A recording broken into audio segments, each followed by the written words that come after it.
ꯑꯩꯒꯤ ꯅꯨꯡꯁꯤꯔꯕ ꯑꯉꯥꯡꯁꯤꯡ, ꯑꯩꯅ ꯉꯁꯤ ꯑꯪꯀ ꯑꯃꯃꯨꯛ ꯄꯨꯗ ꯂꯥꯛꯏ꯫ ꯃꯁꯤ ꯄꯥꯔꯁꯦꯟꯇꯦꯖꯀꯤꯅꯤ꯫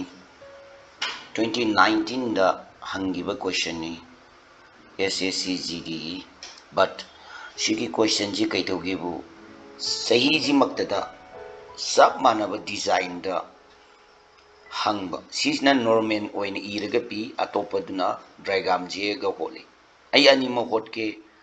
ꯅꯈꯣꯏ ꯌꯦꯡꯉꯣ ꯀꯃꯥꯏꯅ ꯈꯦꯠꯅꯒꯦ ꯁꯤ, ꯑꯗꯨꯒ ꯅꯈꯣꯏꯗ ꯅꯣꯂꯦꯖ ꯐꯪꯕ꯭ꯔꯥ ꯌꯦꯡꯉꯣ꯫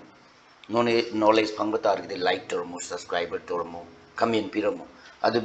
ꯑꯪꯀ ꯑꯅꯤꯁꯤꯒꯤ ꯗꯤꯐ꯭ꯔꯦꯟꯁꯁꯨ ꯅꯈꯣꯏ ꯌꯦꯡꯉꯨꯀꯣ꯫ ꯁꯤ ꯑꯍꯥꯟꯕ ꯑꯪꯀꯁꯤ ꯑꯩ ꯍꯣꯠꯂꯒꯦ, ꯆꯞ ꯃꯥꯟꯅꯩ ꯑꯪꯀ ꯑꯅꯤꯃꯛ, ꯕꯠ ꯃꯈꯣꯏꯅ ꯈꯦꯠꯅꯕꯁꯤ ꯀꯃꯥꯏꯅ ꯇꯧꯔꯒ ꯅꯈꯣꯏꯗ ꯇꯦꯛꯅꯤꯛ ꯁꯤꯖꯤꯟꯅꯒꯦ ꯍꯥꯏꯕꯗꯨ ꯅꯈꯣꯏꯗ ꯈꯟ ꯌꯦꯡꯉꯣ꯫ ꯑꯪꯀꯁꯤꯒꯤ ꯃꯨꯟꯅ ꯌꯦꯡꯉꯕ ꯃꯇꯨꯡꯗ ꯅꯣꯏꯅ ꯅꯩꯅꯔꯕ ꯃꯇꯨꯡꯗ सिगी अहांबगी अंक से अतई नते the value of the following expression 150% of 15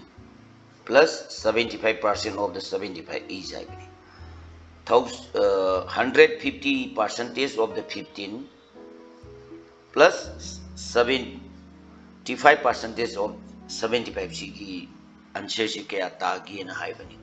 अतो याम लाइन कोई न होट पे आई सिगी अंक से कोई ना कोई ताकि याम लाइन होट पे आई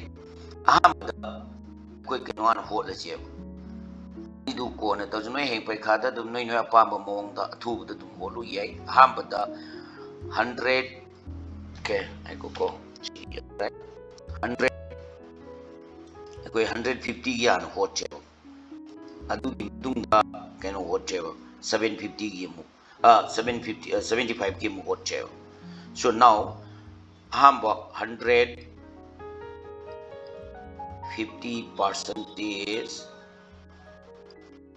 of 115 di kya tagi ji ying se hangang jing ai han ju ai gre 115 hai ji kumaini e bi ai ham to 150 divided by percentage 100 into 15 ko si e bi ai adagi di si gi 0 amaga si gi 0 amaga tawgaro adoi tar gati kya tare matak se kya tar gi na haiba matam da 15 ani je puri ro 15 ja noi dum check tore mo aina su tore keno tare 225 tare 15 le into tore makha da kya le ore 10 le amuk 10 na mabani si divide to matam da 225 te 10 ne divide to matam da kya tare se point lama dum namo yare noi si divide to du sama ne khang 10 ai tare gadi 1 point namo adu duna kya tare 22.5 tayo sisigi second akoy amam hot la je second amam hot la je seida atopa mo hot la je atopa gisna si ko de ye ko 75% of 25 adu itar 65 divided by 100 into 75 adu itar gati kya tare 75 ani oro si ani si itu matamda kya targi na haibu di no yengo aina ju yenge kya tare 5 6 2 5 time kana divide to do je 100 ekoi sidai 1 by 5 da 100 na puri raga di na koi point number minus 100 na itu tok tar di 5 6 chonda gi tiro ya 0 ga je 0.2 da dum changjelo ya 5 2 sidai da le ne adu itar di tare 5 6.25 ne ani ji puthoe akoina ani ji puthok loirabani na kumaina tawdage hai tar ga de ngang che ani ji puthoe ani tu gi plus ai bani plus symbol lai si question ji da hai adita di si ani ji plus ya tar ge ba ani plus hai bani adu itar de ani ji plus tar ga di danu koi ni irage go 22.5 plus 56 point plus to target kya target na hai target 7 kya tar 7 8 7 4 si tai ko si kan machum me si b hai question answer chume si b si yam tapna aina tabani na ko yam thuna zar hotbada second kuntra da lui bi ai sigi angka si sumai tawduna magi answer si 78.75 si adum samjal laga yamna step chingi samjal hot bi ai but ai nei noibu yamna koi na taabne expression ko the knowledge lena sini hadba 2019 da hangi si second another question lama ai ut na koi da utke yengo samana ye sigi question si adubu amna kai tawge haiba matamda question ji diagram pi ye si jimna diagram pi re diagram ji kai hairi no hai bje ngasai gi distributor sina ngasai gi magi company amagi kai no ne kai dogi ham tam di magi target kai no ji pi bne 2017 namaga 2018 namaga pi bne question ji da hai je tai na te the pie chart show the percentage sida hai ni ko koina pie chart show the percentage in the market share of different company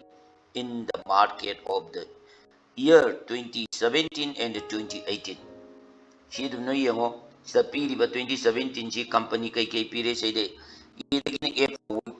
pire the total sales increased from the 150 crores to the 225 crores during the 2017 and 2018. What is the ratio of the sales of the company D in the year 2018 to its sales in the year of 2017? Shida yengo mana harisi ibagi matungin yengo magi graphs te pirisi 2017 shida irisina 18 dagina mana company D haibisi ki kedoba 2018 to dagina 2017 gi lairiba magi increase oibi ratio du uto haibani sije koina samai sidedi company D haibani magi D salere my color je no jime click pani na noi kan bio ji oi doi ko si company D ni ko ai sarune pas e gine salere f gina yelo sumai to na doi le tu ye salere bio le ma je dum oi le di target di ye salere shini ado koina ithokpa yare mana haisi kedoge na the sale company DG ji kedoge company DG 2017 da kumaina lege na haimata na mana haisi 2017 ji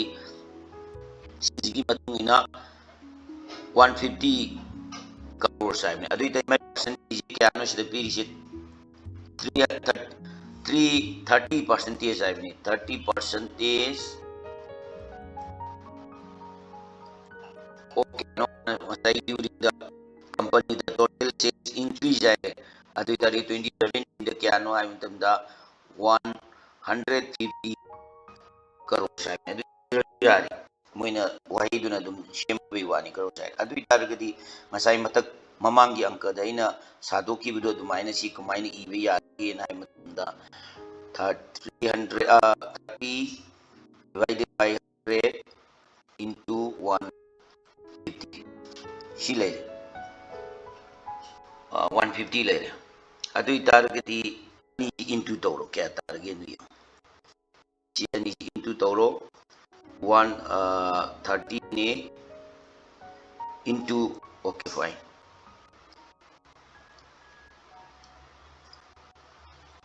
ngasai doge na ba matunda 30 ne 150 ni into tore bai ani sigi into ji kya tage na ngasai gi 30 ne 150 ni into tong tam da kya tage bu 4500 tay makha da kya le ni 100 le si 2017 gi ne 2017 gi ne si अदु तारगदि Koyna next अतोपा अमम पुथोबचे सिलेदा नोगी खंगनबि 2018 गी पुथो company D G की इन समनो पमसी मंगागी तो को 2018 है 2018 the मागी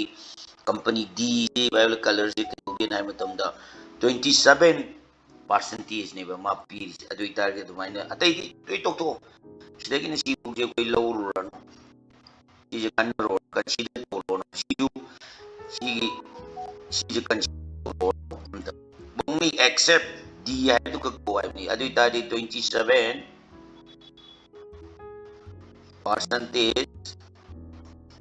of kaya mga saya itu 225 mga saya pito 225 loro.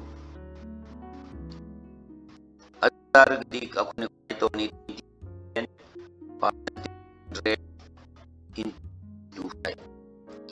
At target kay do kada gibu 27 ka 225 ka into dog target kya tagi na im tamda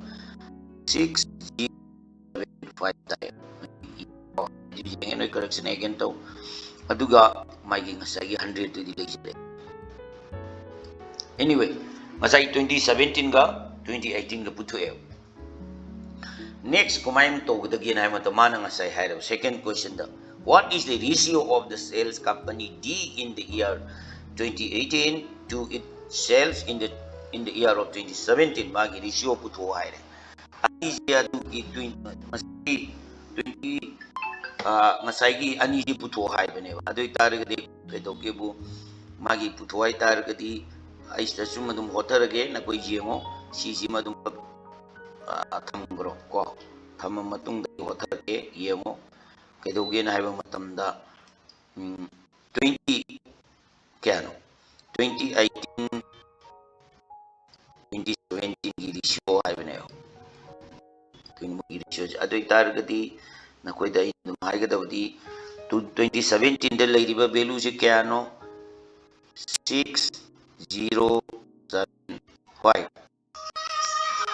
6075 divided by 100 adu targati sidam thamase 2017 kano 4500 divided by 100 adu tari koina ani ji aikoina puthokena ani ji puthokena hai targati aikoina kedogoda gen haiba matamda ani ji puthoke hai targati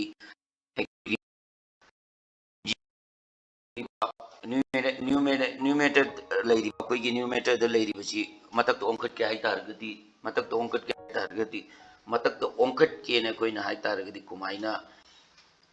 tawgada ge ha matamda matham ka onthongnarani 6075 divided by 100 into sigi 100 si matak set khani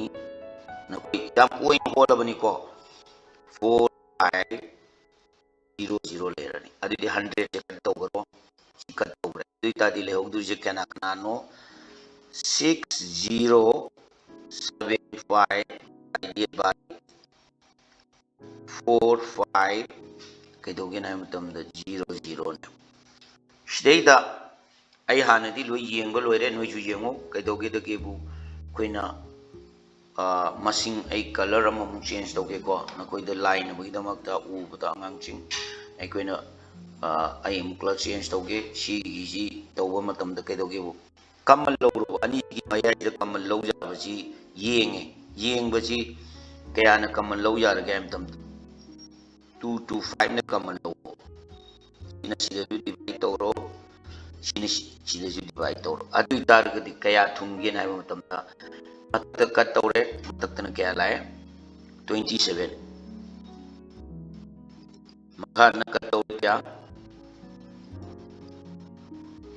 20 lae 225 na 6075 ta 225 ni yam da 27